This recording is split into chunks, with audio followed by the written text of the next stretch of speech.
This week on Supercars Torque, Repco is announced as the naming rights sponsor. Gary Rogers confirms he will be racing a wildcard at Bathurst. Steve Richards is still looking for a co-driver, and I complain about a copyright strike I got from YouTube.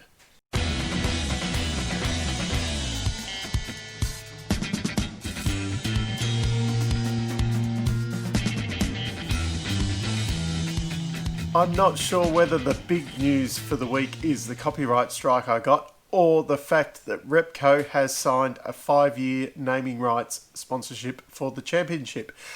So that makes a bit more sense, them taking over from Supercheap for the Bathurst 1000 sponsorship.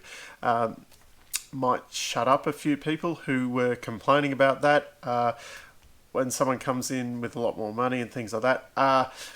No figures have come out from the deal. I have heard that the Virgin deal was pretty cheap, and usually these naming rights things for the whole series are considerably cheap considering what you kind of get for your money. But you also then you don't get, say, like with, Shell, everyone's a Scott McLaughlin fan or whatever, or everyone that's a Scott McLaughlin fan, wants to go and then support Shell in theory.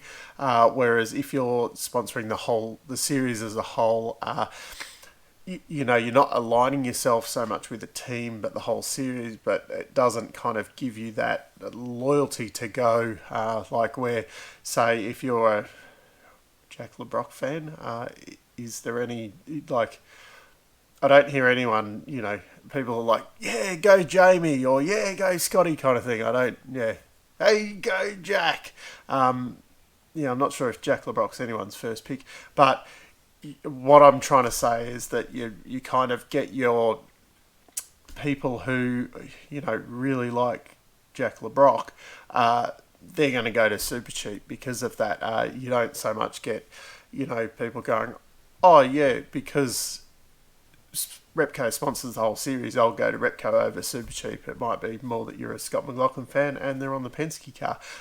But having said all of that muttering on, it is great for the series in this time to get someone who wants to commit like that. And if they've taken over the name rights of Bathurst and of the whole championship, it's obviously not going to be a bargain basement deal, I wouldn't have thought, and that just looks better. The TV deal's supposed to be announced at Bathurst, so there is actually some positives from this year of doom and gloom. Now, on another positive note, Gary Rogers has announced that they will be racing a wildcard at Bathurst. I think I might have poo-pooed this idea a couple of weeks ago, but as I did say, it would probably be with two kind of unknown guys that brought money. So we have Tyler Everingham, which he's not totally unknown, but he won the Super 3 Championship and has won races in the Super 2 Championship. Not totally unknown, but the other bloke, Nathan Hearn, I don't follow TA2, I'll admit that. So, yeah, apparently he's won in that championship. I don't know. Is it even televised? They're going to be last. If not, it's which Techno or Matt Stone racing car are they going to beat? They're not going to trouble the guys up the front. It's great to see extra cars out there. It's not super exciting. What would have been really exciting to see would have been maybe if Gary could have got the funds up to do a 2-car team, maybe one with young blokes and one with some hired guns that have maybe missed out. Although, if you run through the list of people, there's not many guns, say, that have missed out this year. On that note, speaking of guns that have missed out, Steve Richards has come out and said that he wants a co-drive. I think I covered this a little bit recently in a separate video, but it's interesting that he's come out again, and there is some real conflicting things coming out about this.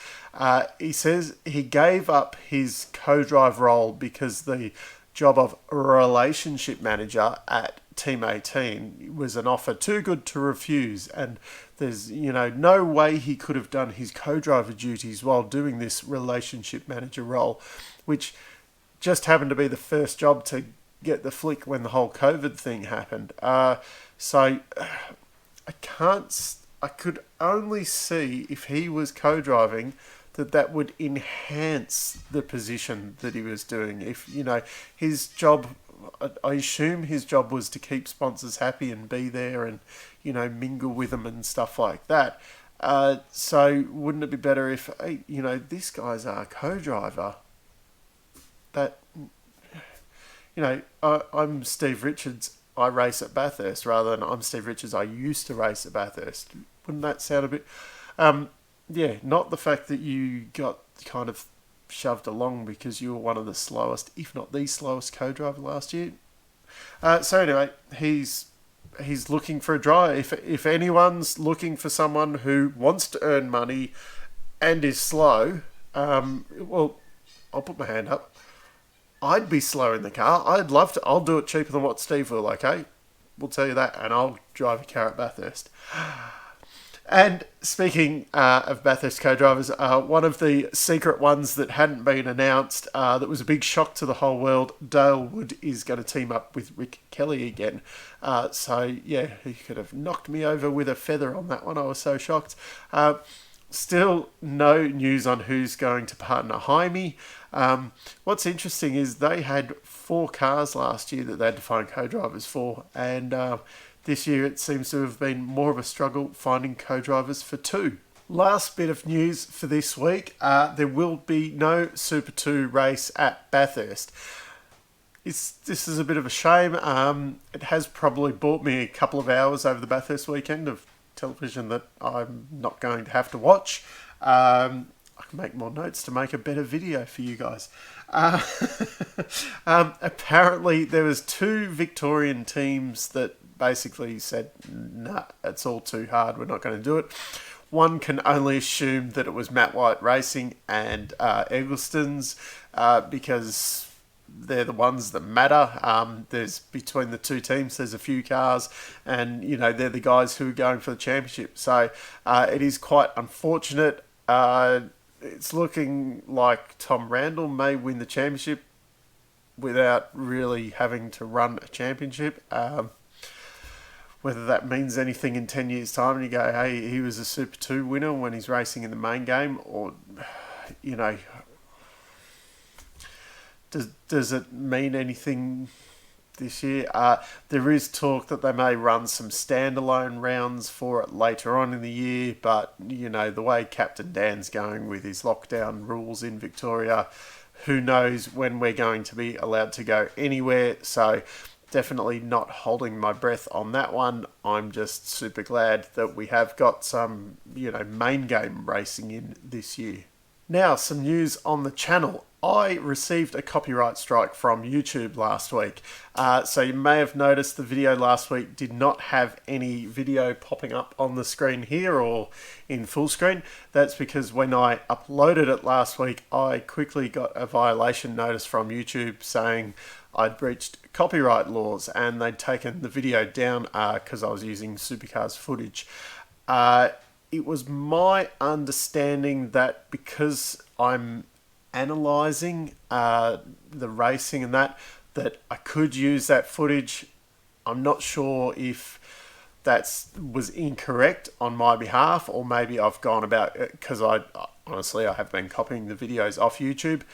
Maybe I've gone about getting the those videos wrong or something like that. I think it is because it happened basically, I uploaded the video and it was kind of 2 minutes later I had an email from them saying that it was being taken down. So I'm assuming it's an automated logarithm thing that goes through the video and searches and finds that copyright stuff. I could have put in a claim, but as I said, I'm not 100%. I thought what I was doing was okay, but I'm not 100% sure, so I didn't want to dispute it and then them turn around and go, no, you're wrong, because things can happen, like your channel get taken away from you and things like that. So